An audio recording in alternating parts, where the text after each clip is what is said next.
Con el permiso de la mesa. Adelante, diputado.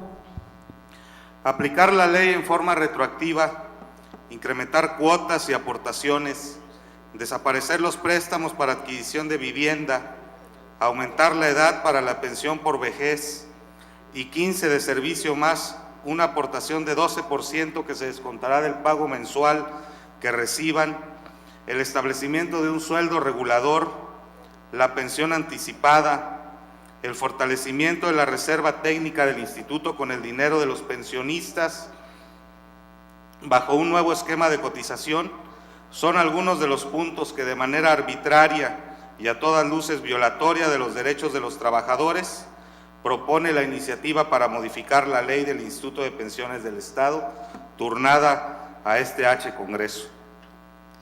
Sobre este particular, es preciso recordar a esta soberanía que la casi bancarrota del IPE no es causada por los pensionados, obedece más bien a una mala administración que se ha efectuado a lo largo de los años para toda clase de fines políticos y particulares. Por ejemplo, el contrato de comisión mercantil utilizado para extraer recursos del instituto, mismos que no han sido devueltos al patrimonio de la institución, afectando estas acciones hoy a miles de veracruzanos que trabajaron toda su vida de manera honesta y que hoy cuentan con apenas lo necesario para vivir de manera decorosa. Reprobable es también que no se haya escuchado a quienes cotizan en el IPE y hoy se pretendan aprobar reformas que los perjudican en su patrimonio y en sus familias. Tal parece que ya se hizo costumbre que cuando hay un receso vacacional se turne a la legislatura local reformas o iniciativas que van a tener como consecuencia un duro golpe para quienes se les va a aplicar, buscando dar un albazo sin someterla a la discusión pública. Es necesario, por lo tanto, que se explique qué se ha hecho con los recursos de este instituto, si hay reserva técnica de cuánto es, que transparenten la información y no pretendan pasar una aplanadora como si no estuviera en juego el futuro de un alto porcentaje de la población que depende de una pensión y que ya de por sí es ofensivo y por demás inhumano el trato que se les brinda en el instituto a miles de pensionados de la tercera edad, mismos que se ven obligados a salir a cerrar calles para que los escuchen en sus demandas de pago.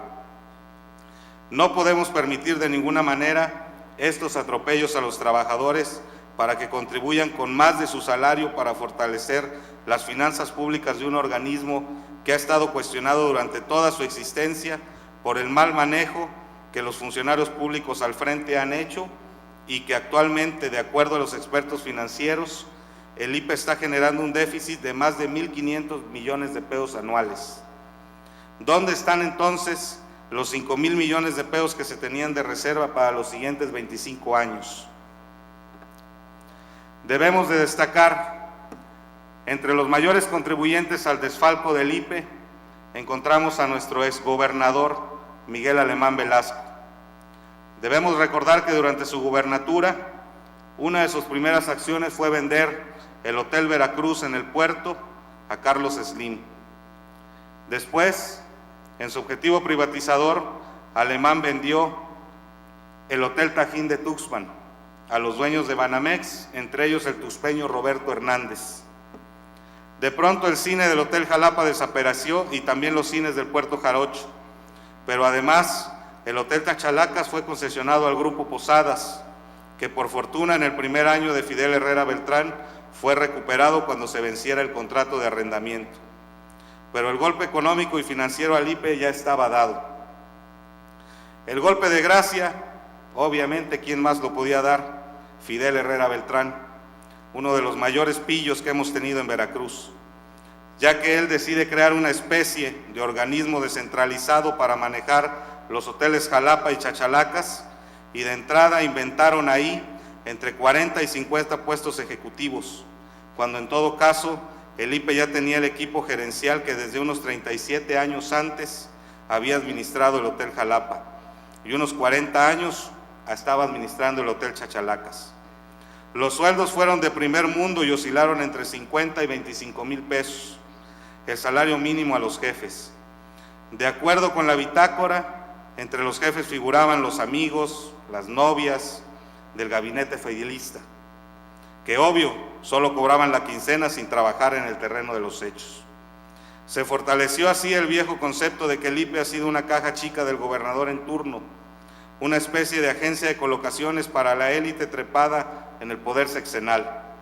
Y claro, con tales sueldazos le fue abierto otro gran boquete al IPE, sin que nadie, el Consejo de Administración, la propia Cefiplan o la Contraloría del Estado, se inconformaran con esas acciones. Todos guardaron silencio y así el IPE se fue hundiendo cada vez más. Debemos recordar que en el 2010, en el Congreso del Estado, se expusieron los indicios de que Fidel Herrera dispuso ilícitamente de aproximadamente 3,000 millones de pesos del Instituto de Pensiones del Estado. Y vamos a hacer una cronología rápidamente. El 5 de enero del 2010, la diputada Cela Servín, del PRI, declaró que el gobierno debía al IPE 1,200 millones de pesos y que si el gobierno no liquidaba la deuda ponía en riesgo la pensión de 20,000 jubilados. El 7 de septiembre del 2010, el subsecretario de Educación, Domingo Martínez, admitió retrasos en el pago de la deuda al IPE. El 11 de septiembre del 2010, la diputada Cela Servín reconoció que había filas de gente en el IPE esperando préstamos y retrasos del gobierno en sus pagos.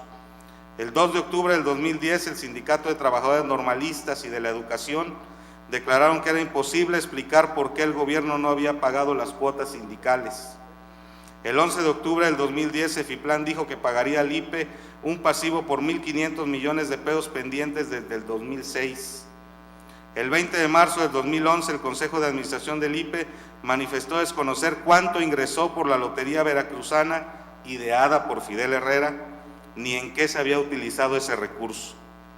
El 23 de marzo del 2011, el director del IPE comentó que la Lotería Veracruzana dejó pérdidas porque los empleados que la manejaron tenían sueldos muy altos. Los boletos costaron muy caros porque se imprimieron en Florida. El 24 de agosto de 2011, el secretario del Sindicato Unificador de Trabajadores al Servicio del Estado manifestó que el gobierno debía al IPE 3,000 millones de pesos.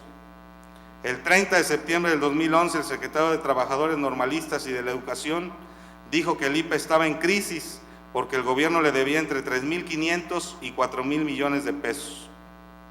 El 6 de octubre del 2011, la coalición de pensionistas del IPE expresó que Cefiplan descontaba sus cuotas a los trabajadores, pero no las entregaba al IPE. El IPE solo alcanzará su crecimiento económico y desarrollo social cuando logre su independencia y autonomía. Mientras siga dependiendo del jefe del Poder Ejecutivo en turno, se reproducirá el mismo esquema que hasta la fecha se ha venido dando.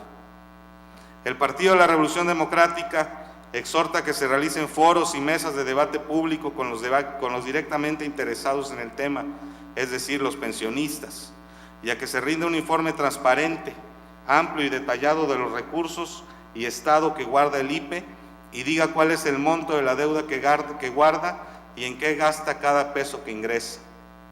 Es lamentable hoy que el gobierno del Estado, en vez de haber ejercido las denuncias correspondientes en contra de Fidel Herrera Beltrán y todo su gabinete de ampones que estuvieron al frente del gobierno en el sexenio pasado, trate de que los pensionistas sean los que vengan a rescatar al instituto de todo lo que se robaron en el sexenio anterior.